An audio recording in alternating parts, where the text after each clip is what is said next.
Hi, this is Rachelle from Rivet Patterns, and we're going to talk about swayback. First, let's talk about what exactly that means. You'll probably hear the term quite a bit. What that means is when you have in your bodice, this is your lower back. Every one of us, our lower back curves in. That's just the normal curvature of the spine. Some of us, it curves in more. And when that happens, you get an extra wrinkles of fabric in here. With knit garments, we're not looking to eliminate the excess wrinkles and the wrinkles entirely, because you can't.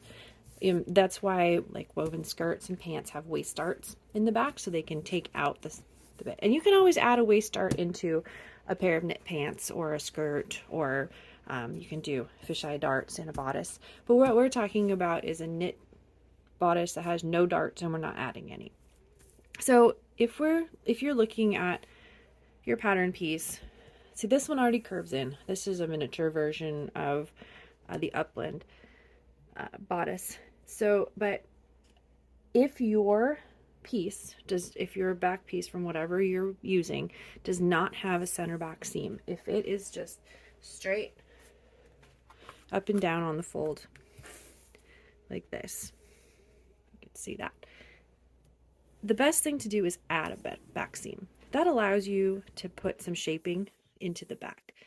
You don't want to put in too much shaping, because the more you take out here, then you're taking away from your side seam. But a little bit is here. I always, when I make my muslin, I turn it inside out and put it on, and then kind of just pinch out and see where that goes.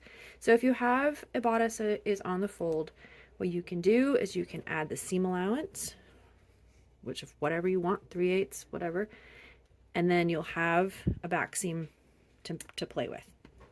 So let's go on to if your bodice already has a back seam, like all of Rivet's fitted bodices do, for this exact reason. So I'm going to try and do this on its side because it's better. First of all, we're going to determine the grain line. This will already be on your pattern piece, but I'm just going to draw it in here so that we have reference for it. Okay. This in here too.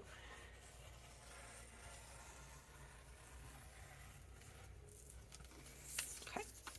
So if you were to try your bodice on, this curve, it's generally placed where the lower back comes in. Yours might be in a slightly different place, and that's okay. We can alter this. So you're going to pinch out the extra wrinkles gently. Don't pull on them too much. But so then you're going to put pins at the top and the bottom, and then transfer that onto your pattern piece like that. This is what we are aiming to take out of the middle back, but not at the side. So then you're going to go ahead and find where the center of this is. Since I'm doing this at half scale, I'm not going to measure it too well. Okay, and then you're going to draw a line that is perpendicular to your grain line out to your side seam. Then you're going to draw your other two out to the side seams. It kind of looks like a dart now, huh? That's kind of the point. It's a dart without a dart. So now you're going to go ahead and cut the upper line all the way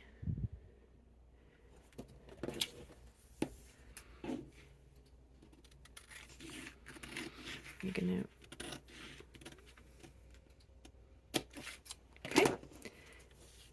now what we can do is we can tuck this down, and we make a hinge, and we reduce that.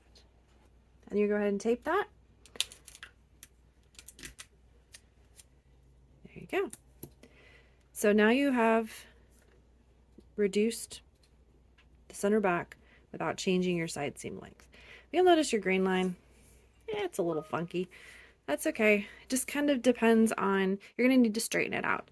If what you're making is primarily a top, I would keep the top grain line and draw this way.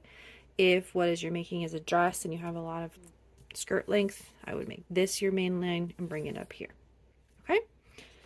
So that's one way.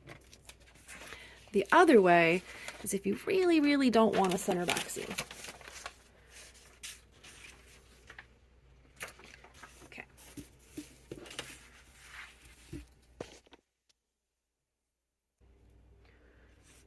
All right, so say we have this and you've already done all of your alterations on it. But you really, really don't want to have that back seam. This will look a little funky, but it will work. But we still, so we do all the original steps that we already talked about. Okay, so, but we're not gonna have the grain line straightened yet. Before we do that, we have a couple more things to do. So first, we're gonna have to redraw our center back line.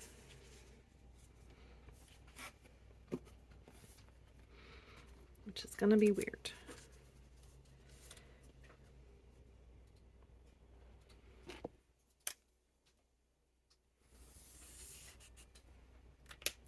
Okay. So now you see when you did that, you actually added width the entire of the side seam. So you'll need to take whatever it is here and you'll need to take it out on the other side. So looks even funkier, huh? Now we can straighten out the grain line. And the same as before. We're just gonna continue that on. And then this will be your fold line. And you'll go right along with your pattern instructions to cut on the fold. The very last one, which is way, way easier, is if your pattern has a waist seam. So we're just going to pretend this one does. I'm just going to cut it in half.